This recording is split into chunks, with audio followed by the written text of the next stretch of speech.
Muy buenas noches. Bienvenidos a 361 grados, la conversación con Luis Membreño. Este día vamos a estar conversando sobre el tema agrícola. Hay bastante de lo cual podemos seguir conversando y profundizando en el tema, y que mejor para eso pues que tener al señor Ministro de Agricultura. Gracias, Guillermo, por estar con nosotros. Un gusto, Luis. Waldo Jiménez, miembro de la ANEP. También gracias, Waldo, por estar con nosotros. Gracias, Luis. Buenas noches.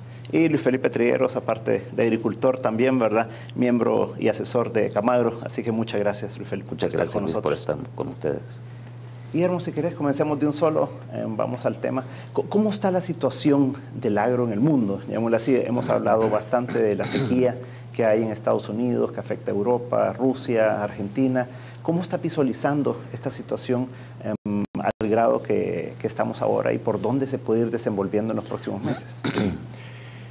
Pues es un análisis, digamos, a este momento, Luis, todavía con falta de información que le pudiéramos agregar, pero a como estamos en este momento, y sobre todo haciendo una separación entre los distintos hemisferios del mundo, analizar el mundo bajo un contexto significa analizar que existe verano en un momento cuando hay invierno en otro.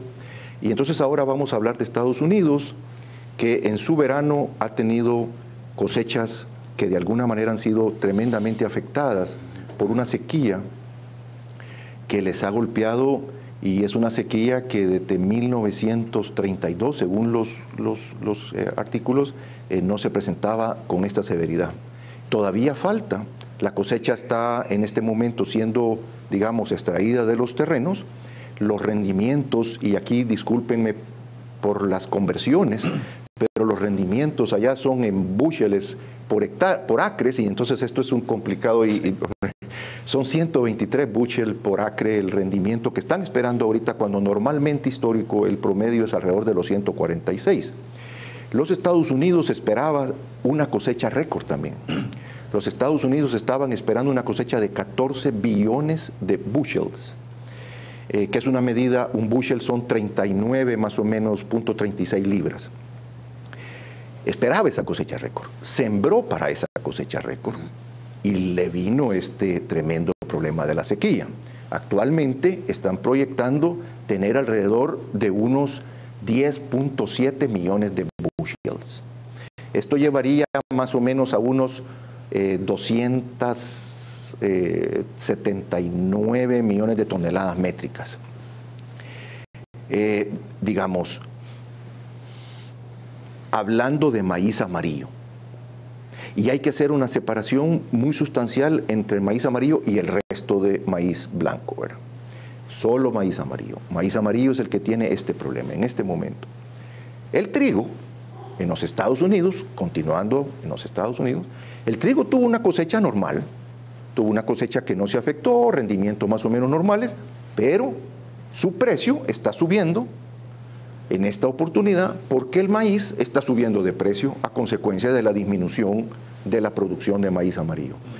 Y esto es porque los que alimentan, que podemos hablar, que este es un problema donde ya lo podemos magnificar, los que alimentan los pollos, los cerdos, las aves, el ganado, lo alimentan con concentrado elaborado principalmente de maíz amarillo y de soya.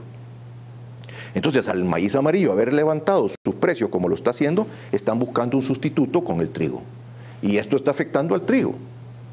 Y podemos hablar aquí de otras afectaciones adicionales, como el petróleo, que pudiera haberse afectado, como se vio afectado en 1972-73 con la crisis de petróleo en ese momento, y se repitió más o menos en el 79. ¿Y qué tiene que ver el petróleo con estas cosas? Pues mucho, porque los que venden petróleo son los que más importan de estos productos, ¿verdad? Entonces, estas son cosas que se pudieran ir complicando para adelante y que pudiésemos conversar. Y hoy la generación también que se puede hacer en base a maíz, por ejemplo, ¿verdad? O a petróleo, ¿verdad? Viene, ese tema es importante porque resulta que es entrando a cómo usamos ese maíz amarillo que se produce en los Estados Unidos. Y en 1992-93 el 7% se iba para etanol. Ahorita el 38% se está yendo a etanol. Es cierto, el precio ha subido, pero el precio del petróleo, si ustedes lo han visto en los últimos meses, ha subido también.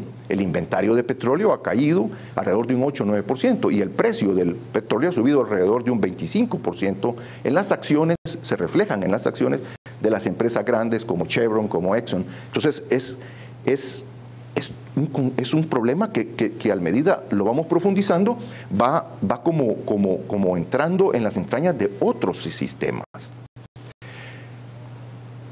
Entonces, preguntabas por el mundo y resulta ser de que ahorita, por ejemplo, los argentinos, los brasileños, que acaban de estar en invierno, están viendo cómo les está yendo en la cosecha a los americanos. Pero esos precios, entonces, los estimulan a ellos a inmediatamente comenzar sus preparaciones para hacer las siembras de maíz, de soya, de trigo, que deberían de alguna manera obtener beneficios por los altos precios en el mercado mundial. Al final, el precio, oferta y demanda, pues termina balanceando.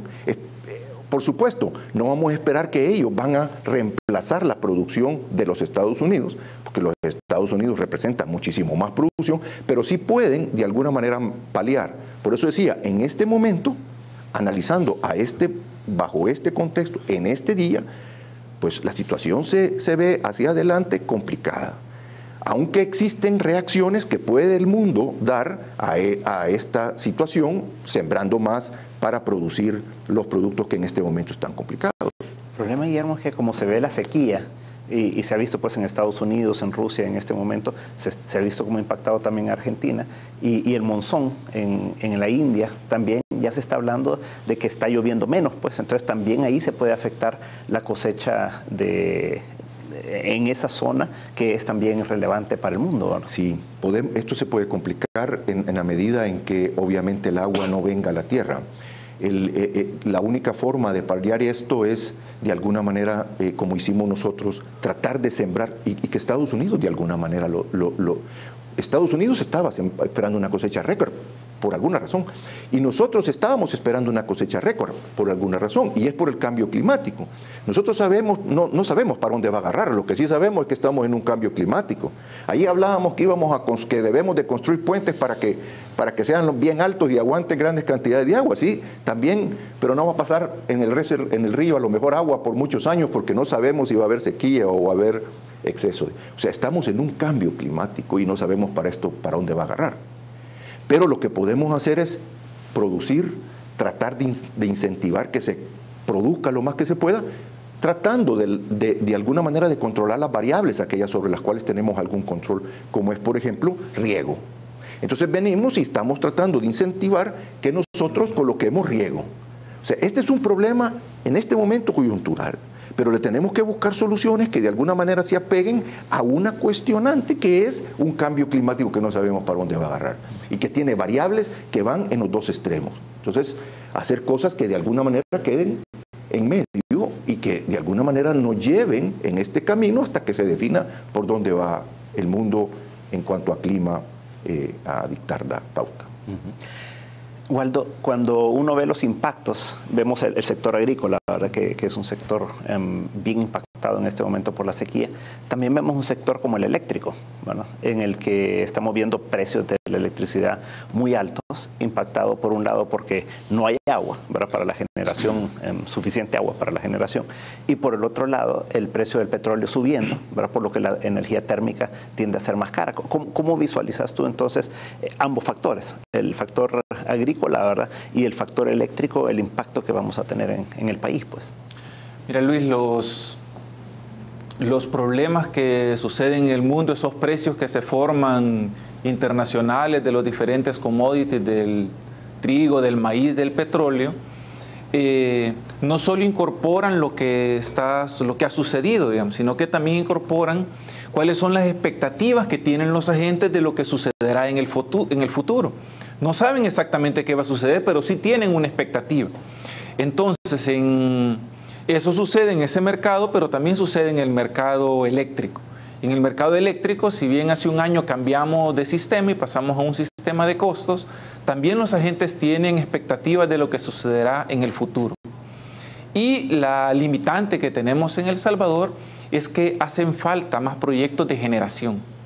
Entonces, si ya sabemos desde antes que en la transición de la estación seca a la estación lluviosa, que en este año se ha prolongado, porque todavía el invierno no entra con toda la fuerza que ha sucedido en años anteriores, pues los agentes saben de que existe limitantes para la generación de energía y por lo tanto el precio que finalmente se determina día a día incorpora esa expectativa. ¿Y cuál es la expectativa? Que hay cierta limitación de energía, entonces subo el precio. Y el país desafortunadamente no ha tenido la capacidad de incentivar, de tener las reglas del juego de tal manera que los privados tengan y desarrollen proyectos de inversión de generación de energía eléctrica.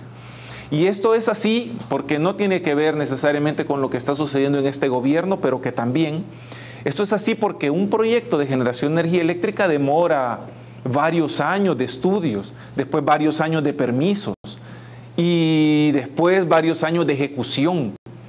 Lo cual significa que un proyecto que se concibe hoy pues puede estar listo dentro de 4 o 5 años.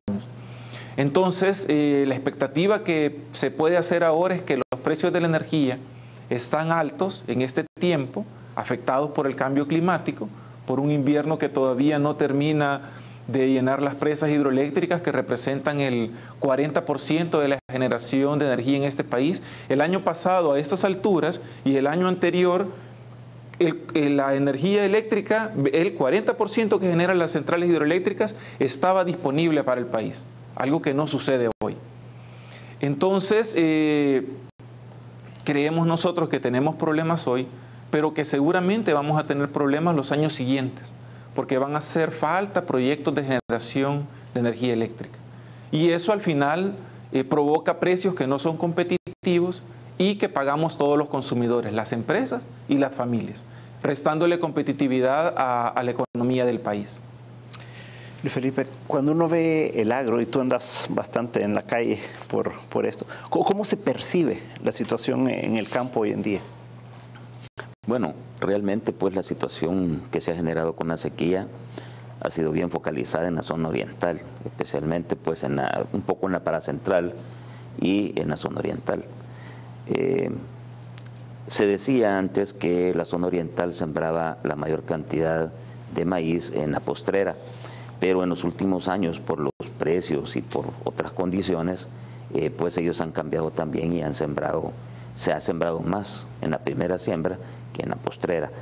Lógicamente, pues el problema en la zona oriental ha sido muy fuerte y las expectativas de la gente de ver cómo puede volver a sembrar, si es posible, para poder recuperar esas condiciones que ha dejado. Recordate que la mayor cantidad de los granos básicos que sale del país, especialmente en maíz y en frijol, son productores, 400.000 productores más o menos, que siembran una manzana, 2, 3 manzanas.